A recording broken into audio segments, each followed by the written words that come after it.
listener production. Hi, Natarsha Belling with you and welcome to the afternoon edition of The Briefing. Coming up in our deep dive, what does globalise the Intifada really mean? The phrase has been in the spotlight this week after Grace Tame led chants of globalise the Intifada at a pro-Palestinian rally in the heart of Sydney. We explain what the phrase means, why it's contentious and its complicated history. But first, let's check the afternoon headlines this Wednesday, the 11th of February. At least 10 people have been killed and dozens more injured after a mass school shooting in Canada. 8 people were found dead inside the high school in the small town of Tumbler Ridge in British Columbia. 2 other people were found dead at a property authorities believe was connected to the incident. The shooter, who is believed to be a woman, died from self-inflicted injuries. It's unclear at this early stage what the motive of the shooter was and whether she had any connection to the school or the victims. Here is British Columbia Public Safety Minister Nina Krieger. The people of Tumbler Ridge remain in a state of crisis following one of the worst mass shootings in our province's and country's history. This is a devastating day for a close-knit community, and the loss being felt is profound. Authorities have confirmed a person has been detained for questioning over the disappearance of US grandmother Nancy Guthrie. The 84-year-old mother of high-profile TV host Savannah has been missing for almost 2 weeks after reportedly being abducted from her home. It comes after the FBI released new CCTV of a masked and armed suspect outside the elderly woman's home. The detained person is not believed to be a member of the Guthrie family. And new data has revealed rent affordability has hit an all-time low. The Cotality data shows rental prices have increased 2.5 times faster than wages over the past 5 years. WA has seen the biggest increase in rents over that period, with a rise of 66%. Now it's time to get into our deep dive with Middle East political expert Dr Martin Kear on what globalise the Intifada means. Former Australian of the Year Grace Tame used the controversial chant this week at a pro-Palestinian rallies. Calls are growing from both sides of politics for Ms Tame to be stripped of her prestigious title, with the New South Wales Premier Chris Minns claiming the consequences of Globalise the Intifada mean a violent uprising in Sydney streets. Ms Tame has doubled down, posting on social media that she was not the story and the focus instead should be on what is happening in Gaza. Martin, thank you so much for joining us. We see certainly in the media headlines at the moment is the phrase, globalise the Intifada. Can you explain exactly what that means? Well, I think for some people it means a call for violence against Jews and violence against Israel. I think for other people it's about resisting what's happening or protesting against what's happening in Gaza. And that the Intifada, which were uprisings against Israel's occupation, not the State of Israel. So this is a part of that narrative that is rejecting Israel's occupation, which is illegal under the Fourth Geneva Convention. So there's 2 sides to that particular argument.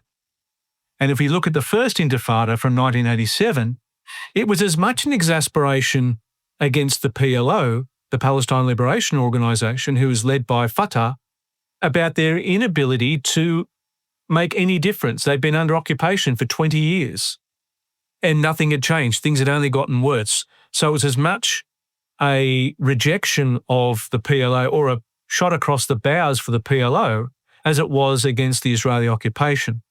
Now, the first Intifada led to the evolution of Hamas, which was initially established as the armed wing of the Palestinian Muslim Brotherhood, but it very soon separated from that and became an organisation in and of itself that became incredibly popular because of what it was saying about highlighting the failures of the PLO and actually getting out there and resisting Israeli occupation. Now, in the first Intifada, a lot of that resistance was civil disobedience, protests, There were tyre burnings. Yes, there were rocks thrown at Israeli occupation forces, the military, Molotov cocktails, etc. People were killed, Israeli soldiers, Israeli settlers were killed. But equally, lots of Palestinians were killed. In 2000, the second Intifada became far more violent and far more threatening for Israelis because for the first time, Hamas, Fatah, and Palestinian Islamic Jihad took the fight to Israeli cities, most prominently in the terms of suicide attacks. So between 2000 and early 2003, there were regular suicide attacks committed by Palestinians against Israelis, and that caused an immense amount of fear.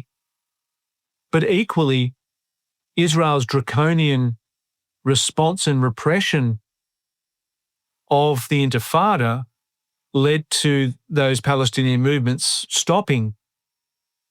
largely stopping suicide attacks by 2003.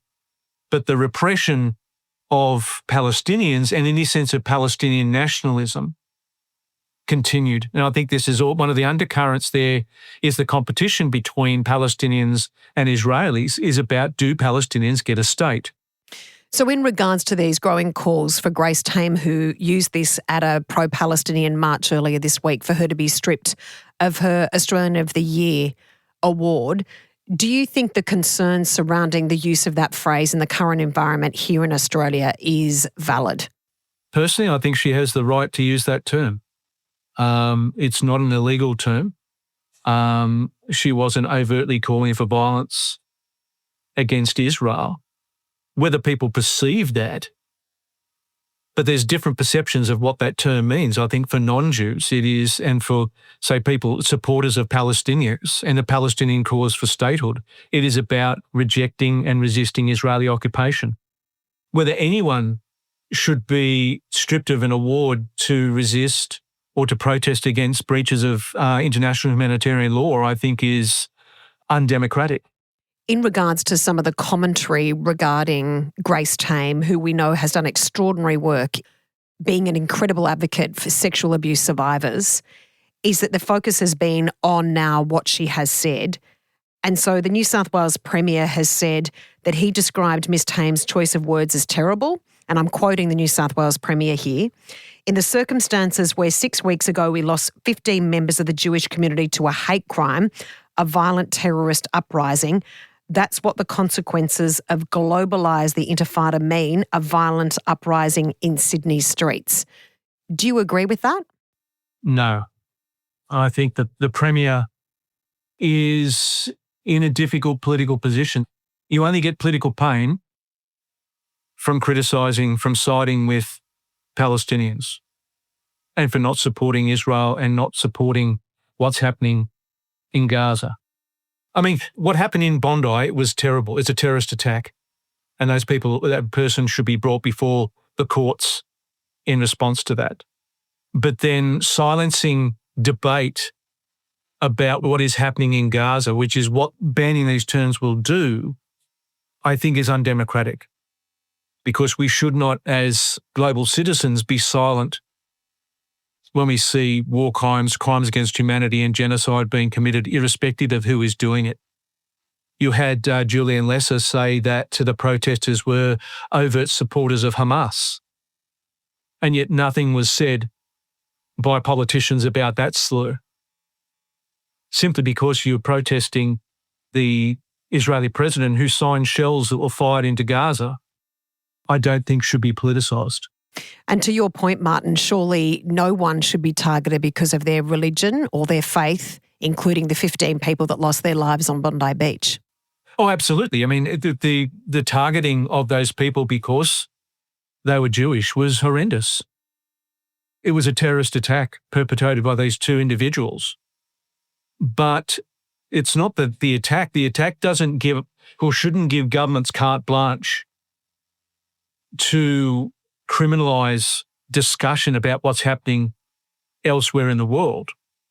I mean, Prime Minister Netanyahu, Josh Frydenberg linked the attacks to Australia's support for the Palestinian state. So trying to separate the argument, it becomes problematic when people seek to link the attacks with what's happening in Gaza. So, Martin, your response, as we mentioned earlier, to the Premier and a lot of other people claiming this phrase is a call for action, for uprising on the street and violence committed in Australia to Jewish people is not correct. You're saying that's actually not correct. I don't see anyone calling for violence in the street. There are always going to be people in these protests who take things into their own hands. There are always going to be rabble-rousers. And you can go round and round in circles about some of the images you saw of, did the police instigate the violence or were they responding to violence? And you can go round and round in circles and you never get a straight answer. So I think people who are saying Globalise the Intifada is a call for violence against Jews, I think that's a very smart political argument to stop any criticism of any debate, public debate, about what is happening in Gaza and Australia's support, continued support for the State of Israel and its refusal to comment or be active against breaches of international humanitarian law against Palestinians. In regards also, Martin, how we together as a country begin to heal, begin to ensure that no one, whether it's any type of person from any religion, is persecuted. How do we come together, stop the political games and begin to heal to ensure everyone feels safe in our wonderful country? I mean, multiculturalism is not perfect. And I think one of the ways we stop these events from escalating is stop the politicisation. As soon as there was a Royal Commission announced, as soon as the Premier announced that they had established a committee to look at these terms, he politicised it. As soon as you have members of Parliament politicising, using these events for political gain or to take, heat off the federal opposition or place heat on the government, you exacerbate these tensions because it highlights the tension. And people start asking, why is this happening? And then you get, on both sides of the, should you have the right to protest? Is it a protest or is it a rally? Words matter. Hamas's attacks are always described as devastating and horrific, and rightly so. But Israel's response is downplayed. The words that we use matter when we're describing what is happening. Playing up one side and downplaying the other only highlights and exacerbate these tensions. So what do we need from our leaders right now, Martin? Because in very, very challenging times, true leadership and courageous leadership is incredibly important. Yes, I think leadership should be there. And saying publicly to President Herzog what Australians think is happening in Gaza is reprehensible. And leaders should be brought to account and held to account for breaches of international humanitarian law. That just can't be a catchphrase. Anti-Semitism has risen by, I think, nearly 800%, but Islamophobia has risen by over 1,300%. But nobody hears about the rise in Islamophobia. We only hear about the rise of anti-Semitism. Do you think also in regards to its front and centre right now with anti-Semitism because of what happened at Bondi Beach? Yes, the narrative is that we told you, we've been telling you this since October 7, and you've done nothing about it. Is that narrative that's been propagated not by all Jewish organisations, but particularly by the Zionists? We've been telling you about this and you've done nothing. But no one's speaking about the rise in Islamophobia. And if you want to look at it, what do we know about the Perth terrorist? We know everything about these two guys who committed the Bondi terrorist attack. We know nothing about the Perth terrorist. Why was he radicalised? How was he radicalised? What does this mean about Australia, white nationalism in Australia? And that's a prickly topic because it's now white people persecuting non-white people, not non-white people persecuting white people. And that's some of the discussions that if we're going to call out terrorism, we call out terrorism. On all fronts, for all people. Yes. We really appreciate your time, Martin. Thanks so much for joining us. Thanks very much. That was Middle Eastern political expert Dr Martin Kear from Sydney University. And that's it for this episode of the afternoon edition of The Briefing. We'd love you to subscribe or follow us on Instagram at The Briefing Podcast. I'm Natarsha Belling. Thanks for your company.